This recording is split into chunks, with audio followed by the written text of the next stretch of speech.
Hey everybody.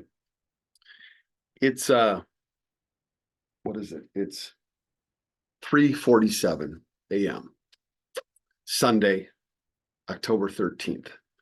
And there are times and there are moments, a lot of them, at this point in my life when it's not comfortable to sleep. When it's time, when something's agitating me, something's gnawing at me, moving me, compelling me. And in those moments, um, I've learned that it's it's best to get up and to start to move. And so I set up this podcast. Usually I would go out and take a walk, and I will in a little while.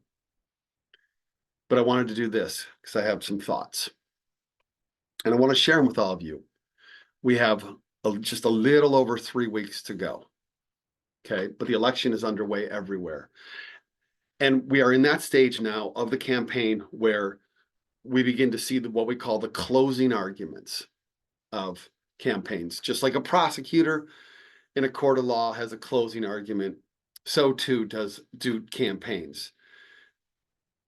Donald Trump's closing argument is that Black and brown people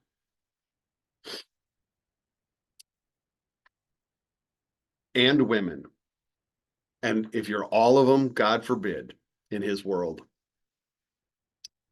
are the problem, need to be dealt with, like in his words, vermin, need to be rooted out of this country, whether you're here as an American citizen born here, or you're an American citizen who's come here and become a citizen, or you're here without those legal protections. You need to be eradicated. It is not subtle at all. And it is stunning for many of us that we are here and that this man is on the cusp of the presidency, his second term. He is very, very close to winning. He may win. That's his closing argument.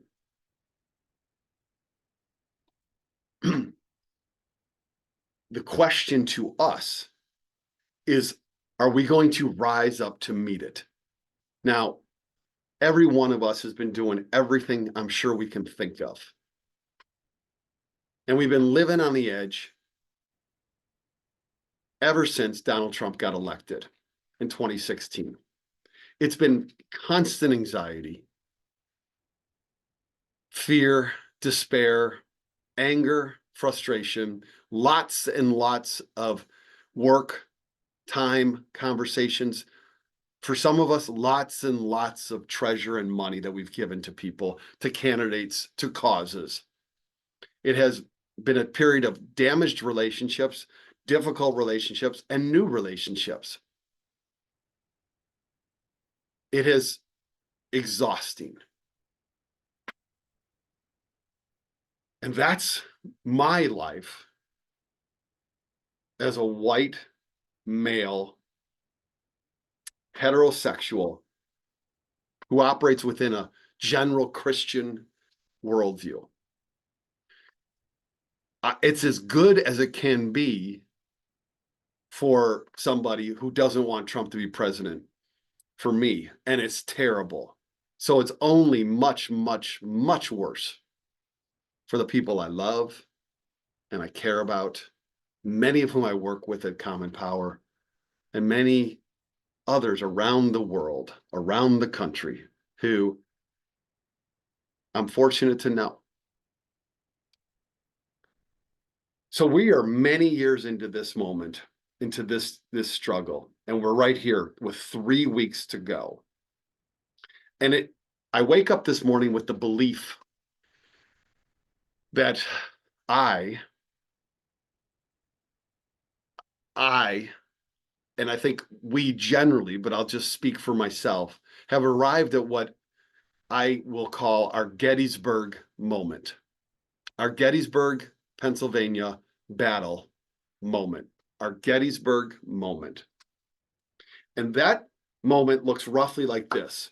Several years into a struggle, generations of struggle to eradicate slavery and the racism.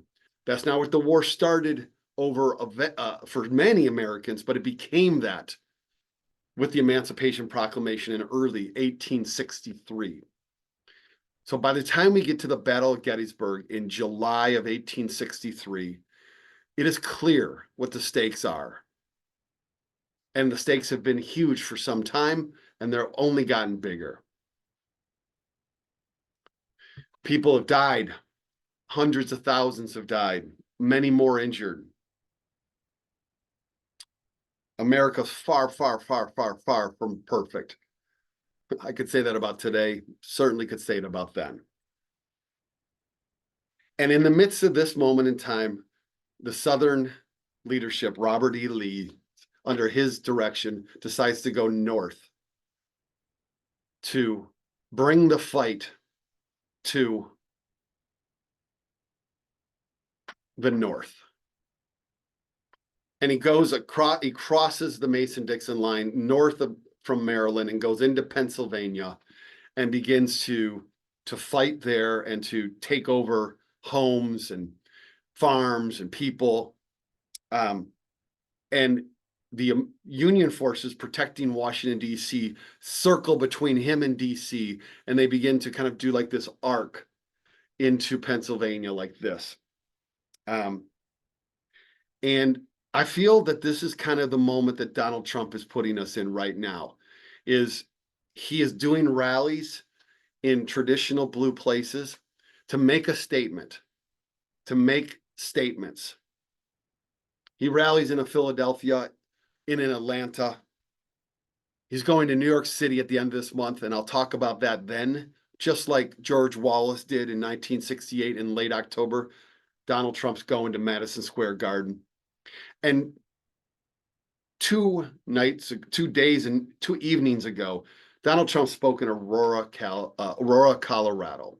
Aurora has been a town that has suffered violence and challenges, but is also committed to building a better America, one that's diverse and honorable. And Donald Trump went there to make his his argument even stronger, even more visceral, even more vitriolic about what he intends to do. Mass deportations, the rounding up of people, the death penalty for some of them.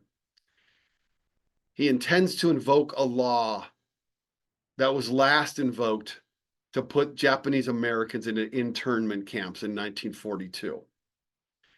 There is nothing that we don't know already, everybody. We know it all, okay? We know exactly who this man is and what he has done and is going to do. It will destroy this country. It will start by inflicting pain and worse upon people of color. He's already inflicted that pain before and on women with the wiping away of Roe v. Wade, the desires to wipe away contraception, his claim that he's going to be a protector. He is advancing into a space and making an argument that is coming directly to the core of who this country is. And we face a moment. We face a decision. What are we going to do and how much are we willing to do? This is Donald Trump in Aurora, Colorado. Okay?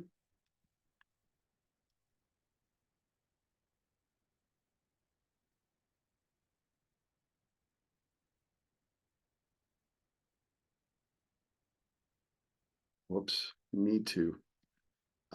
Gotta make sure I got the volume on. There we go.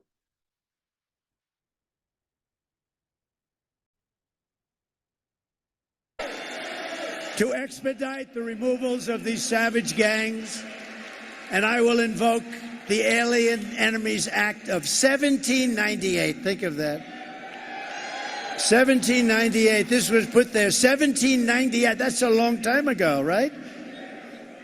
to target and dismantle every migrant criminal network operating on American soil. Who would have ever thought that a president or future president would ever have to stand here and say such things? Who would think that that's even possible to have to do?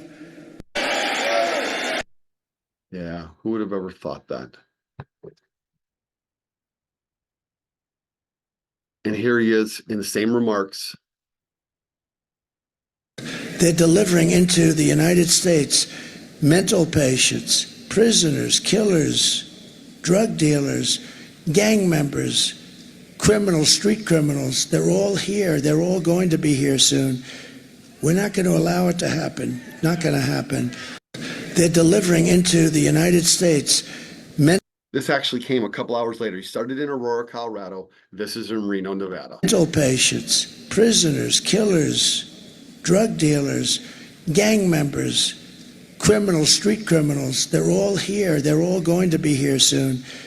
We're not going to allow it to happen. Not going to happen.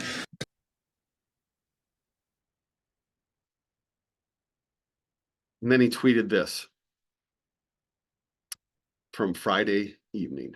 We will send elite squads of ICE, which is the Immigration Border Control, Border Patrol, and federal law enforcement officers to hunt down, arrest, and deport every last illegal alien gang member until there is not a single one left. If they come back, it's an automatic 10 years in jail with no possibility of parole. And I am hereby calling for the death penalty for any migrant that kills an American citizen or a law enforcement officer. We will close the border. We will stop the invasion of illegals into our country. We will defend our territory. We will not be conquered. We will reclaim our sovereignty. And Colorado will vote for Trump as a protest and signal to the world that we are not going to take it anymore. I will liberate Colorado. I will give you back your freedom and your life. This is the language of a demagogue, of a racial demagogue, of a fascist, racist demagogue. Look, I'm not here to scare us. We should already be deeply concerned. I'm here to call us, as I'm talking to myself here, to call us to step up more, even more. It's our Gettysburg moment, folks. It's our Gettysburg moment. Are we going to give it everything we've got, even when it feels like we've already given it everything we've got? So here's what the Gettysburg moment means to me. I often wonder, what would I have done in different points in the world, in historic moments? And I get so much knowledge and inspiration from people who have made the most courageous, service-based, for people, not them, democratic decisions. And there is a person in the Civil War who I have been inspired by. His name is Joshua Lawrence Chamberlain. Joshua Lawrence Chamberlain grew up in Maine, the state of Maine, born in 1824. And Chamberlain was a very, well-educated, learned individual, and became a professor at Bowdoin College, a beautiful liberal arts college in the middle of Maine. And he was a professor there of languages, and he taught about rhetoric and public speaking and the importance of the ways in which we construct the world through our words. And so I can see this in him, and I can relate to it. It's been something that I've been interested in and focused on ever since I was a kid, when I used to create a little newspaper for my neighborhood block. I got this printing press, a really small little printing press, and made a little newspaper, and I would write little stories about the block. And then all the way through high school, where I was on our school newspaper, editor of the paper, and went into college, into journalism, and have been writing and teaching about the importance of communication ever since, forever. I'm one of 5 kids in our family, and the other 4 are all STEM focused, math, science, and they always, I'm always the outlier, which is just fine. They're wonderful brothers and sisters. And I'm focused on the way in which we create our worlds through our words. Chamberlain was a professor at Bowdoin College, and he felt the call of the fight for democracy and for the Union in the Civil War. He was very concerned about the treatment of enslaved individuals in the American South. And his concerns were not shared by many of his colleagues in college. And so he took a 2-year leave and said he was going to go to Europe to study. And he secretly enrolled in the U.S. Union Army.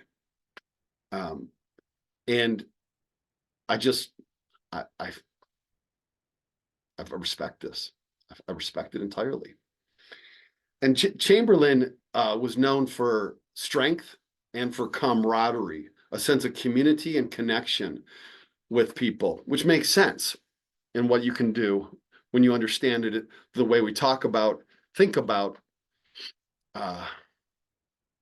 welcome in people, which are all communication phenomena, matter tremendously for that. And he became very well regarded in the Maine regiments that he served in. And he served most of his career in the Maine 20th Regiment, which meant it was the 20th Volunteer Regiment to be assembled from Maine during the Civil War. So he wasn't at the front. He wasn't the beginning. This wasn't the first body of folks. And in the middle of 1863, he comes with many other troops under General Winfield Hancock's leadership to arrive in Gettysburg.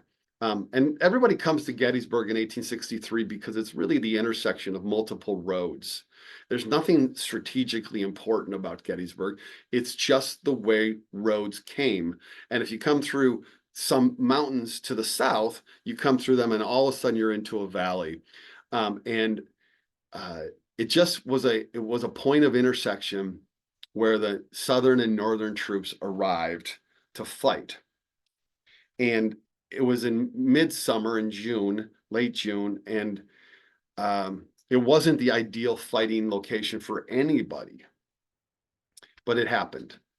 And on July 1st, 2nd, and 3rd, 3 days of battle, 167,000 casualties across the two forces, the North and the South. On day 1, they fight to, I wouldn't call it a draw, that the South gains some territory, gains some ground, and gets set up on an area called Seminary Ridge, where there's a theological seminary. Across this big battlefield is Cemetery Ridge, where there's people buried historically. So there's Seminary Ridge on one side and Cemetery Ridge on the other side. And the South is entrenched on Seminary Ridge, and the North is entrenched on Cemetery Ridge. And in between is this big, big plains, this big, big grasslands. At the end of Cemetery Ridge, where the North is, on the far left end are 2 hills that come to be known, that are known as Big Round Top and Little Round Top. On the other end of Cemetery Ridge, on the Union line, is an area that comes to be known as the Angle. And ultimately, the Angle, where roads come together, terrain leads to, is where the greatest fighting occurs on day 3. It's really the ultimate space on the final 3rd day. But on the 2nd day, the Confederate troops come across that field and they attack, and they decide to try to outflank the Union troops, which means to try to go around the end of them. And the angle is too far at one end from where the strongholds are of the Confederacies. Did I say the Republicans came across? I can't remember. I didn't know if I said this. The Republicans came across that yet. I'm not sure. But the Confederates came across that distance, and they couldn't go towards the angle side. And so ultimately, late in the day, they amassed their troops to try to go around the other end of the Cemetery Ridge Union forces, which is where Little Round Top and Big Round Top are. And I've been there. And there is no battlefield on the American soil that has received more attention, more markers, more national investment of narratives and construction and ideas and history. And every year, thousands of people come to Gettysburg to reenact and to pay attention to what was done on those days. And I'm not sure what I think about all that. I just know that it speaks to the symbolism and the importance of this moment in the American story. It is 3 years into the war. Everybody is exhausted and dying. And so the Confederate troops come up to Big Round Top and then Little Round Top, and Little Round Top's right at the end. Little Round Top's right at the end. And Joshua Lawrence Chamberlain and the Maine 20th gets put on the end of the line. And they are told by Hancock, the general, do not fall back. Do not give up. You fight till the end. Because if you fall back and you let the Confederates around you, then they will come in behind us. And then they will pinch us together. So you cannot give up the end of the line. So the fighting is very fierce. And Chamberlain is down there at the end of the line. And you can go see where they fought now. I mean, there's a little pathway off of the main road to exactly where there's a marker for the Maine 20th. And they're in deep trouble.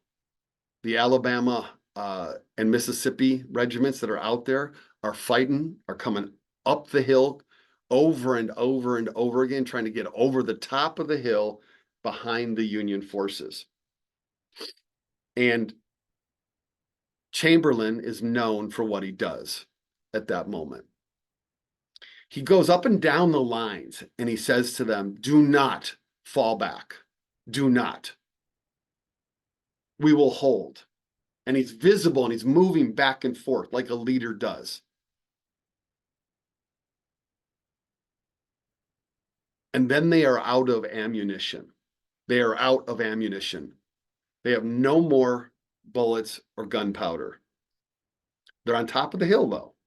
And being on top of a hill is a strategic advantage.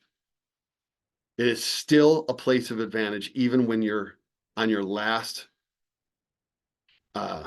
pieces of military battle. And he says to the troops have now all but been run around. The Confederacy has all but gotten around, and the Maine's 20th is bending backwards, doing everything it can to not break and let the Confederates around them. And he said he gathers his capable folks who are still able to fight, and he says, we're out of ammunition, but we still have the high ground. We still have an advantage. And he says, fix your bayonets, which means put on your bayonets. And bayonets are only used in hand-to-hand, up-close combat. Otherwise, it's not useful. And he says, fix your bayonets. And he says, we are going to go down the hill. We're going to go down the hill. And when we do, we're going to swing our people around that have been folded back. So like, here's the line, and they've been folded back like this.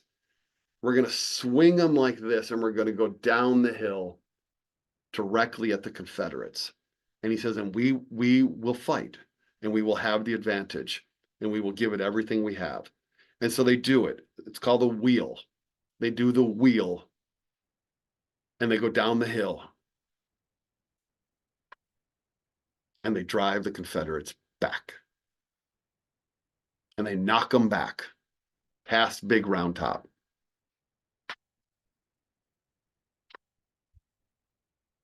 And they hold the line. They hold the damn line.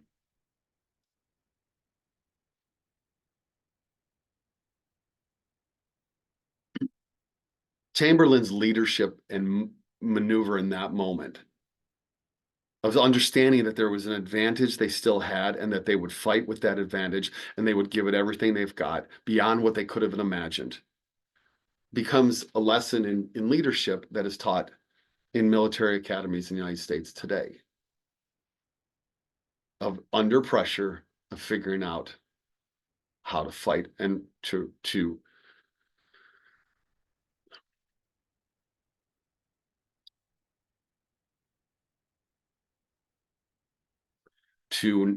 stand for all that you have. I think of Chamberlain, he's a language, which I'm going to call communications, a language communications professor.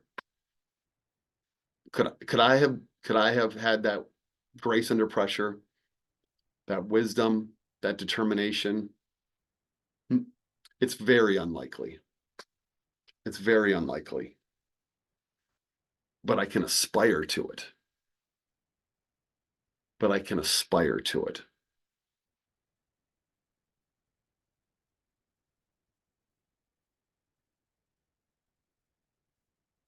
And we face that kind of moment right now. Donald Trump is mounting an offensive that is offensive. And he is coming after everything that we hold dear. We have the leader, in this case, Kamala Harris, Madam Vice President.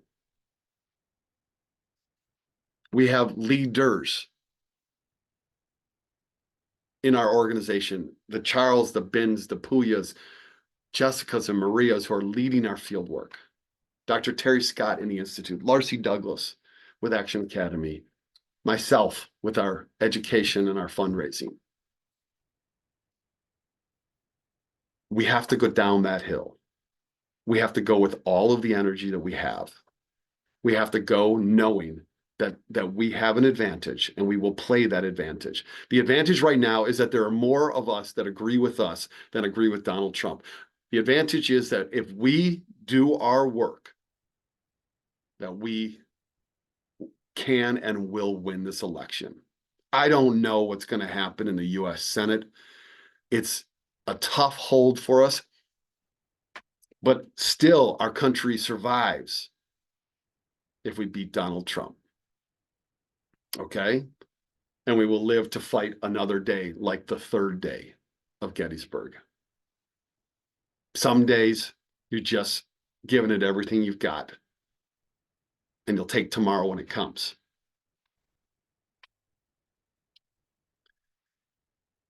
We face our Gettysburg moment.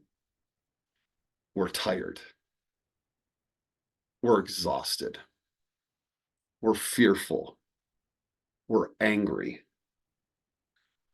The forces are coming relentlessly. The misinformation, the disinformation, the Fox Newses, the constancy, the lies, the lies, the lies, the hatred, the misogyny. It just keeps coming. It just keeps coming.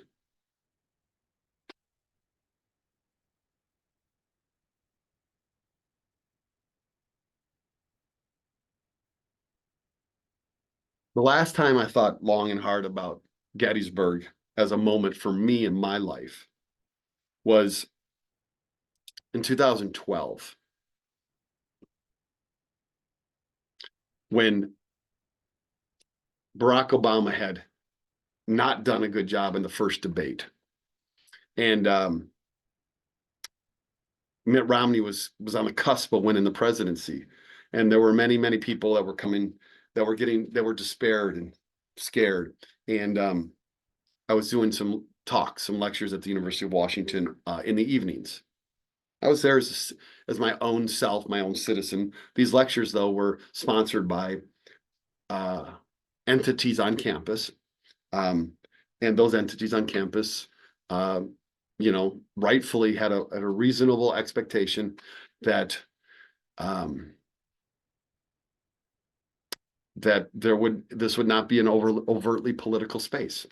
It could be an analysis, but not an overtly decided for one side political space. But at the end of a lecture, with a sense of where we were at and the fear and the concern and the uncertainty, I thought about Joshua Lawrence Chamberlain. And I looked out at 500 plus people and I thought, I don't know. I don't know what we're all going to do, but I know that if we press our advantage, if we go down this hill together, that we have got a chance. And so I did. And I told them a version of this story, and I said, come on to a fundraiser at my house. I knew my wife was going to be going out of town that coming weekend for some professional stuff. So I'm like, come to a fundraiser. So I knew that I have a clear open house where she wouldn't feel that I had somehow brought a bunch of people to the house with an expectation that she was going to somehow be part of the hosting of it. So I said, come to the house and we're going to do a fundraiser for Barack Obama. And I said, I know some people who will come. I know people today that are in my life who will come, will help us to raise money for them, and we'll feel encouraged and they'll talk to us about the campaign. And so we did that. And a colleague of mine, Anita Verna Crofts, said, I'll make pie. And so she made pie for everybody and had slices for everybody. And a former student of mine came and showed up, and we became close and fast friends. And several hundred people came. After that lecture that night, the next day when I got to campus, some of the people who rightfully wanted to talk to me. And they said, we've gotten a lot of calls about you inviting people to an Obama fundraiser. Tell us what happened? And I said, that is what happened. I did. And I said, I understand that I shouldn't. And they said, yep, you shouldn't. And they made very clear that I couldn't. And that if I did again, I wasn't going to be in that position. I wouldn't lose my job, but I'd face some repercussions that were significant, and I would not be able to do those lectures anymore. That's for sure. And so I understood. I think it was not out of line. It was appropriate for them. But I knew that for me, I needed to be able to run down that hill. I needed to be able to get in the battle and give it everything I had. That I had crossed a moment in my own life. And that's a significant moment in the journey that has led to where I am now with Common Power and our fight today, 3 weeks. 3 weeks from a selection. So the question for me is not, have you done anything? Yes, I've done a lot. The question for you is not, have you done anything? Yes, we've done a lot. The question is, can we do more right now? Can we do more? Doing a podcast every day since the middle of July is one of the ways that we at Common Power do more. Putting 300 people on the ground in a bunch of states this weekend is one of the ways that we do more. Graduating 100 plus of students from Action Academy and taking 130 teachers over 2.5 years on trips to the South and bringing them all together into this constellation that is this interracial, intergenerational community known as Common Power is the way we do more. 3 weeks to go. What does more look like for us? I don't know. I can't answer that question for you.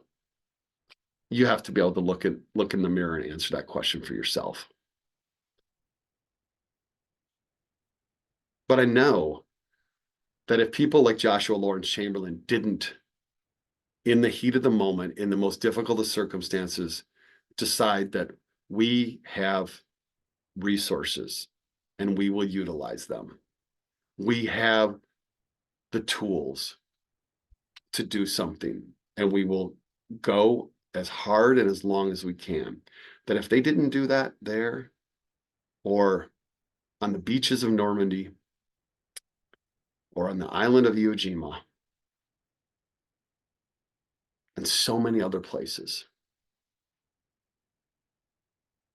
when people who have fought for freedom, for all of us, have said, I'm tired, I'm exhausted, I've given it everything I had, and then they need to do more. So I'd encourage you, I ask you, I implore you, folks, it's our Gettysburg moment.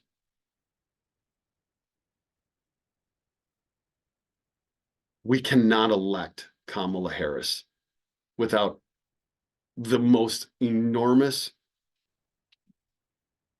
push that we've ever engaged in. It has to be there. Will you go knock doors again, if you already have? Will you send some money to us or others to support people that will? As we get a request after request to do this, to send people into the field.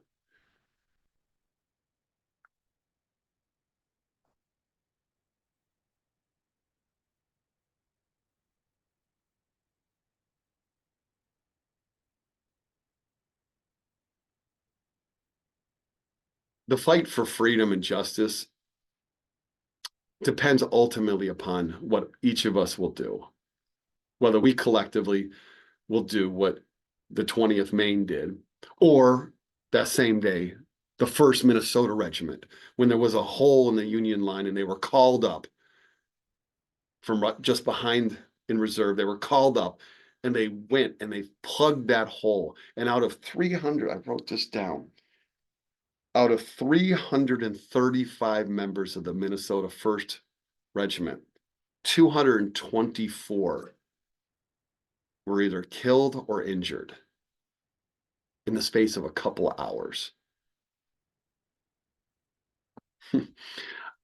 Getting Kamala Harris and saving our democracy is ultimately not about me or any one of us.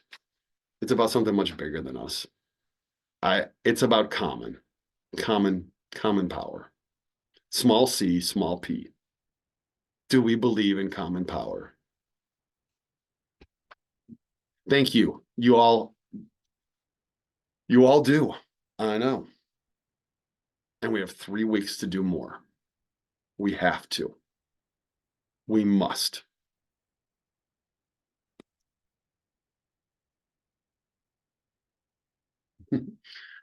So now it's roughly, 4:26.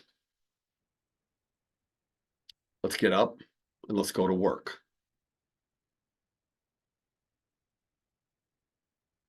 We know at Common Power that if you want to go fast, you go alone. And if you want to go far, you go together.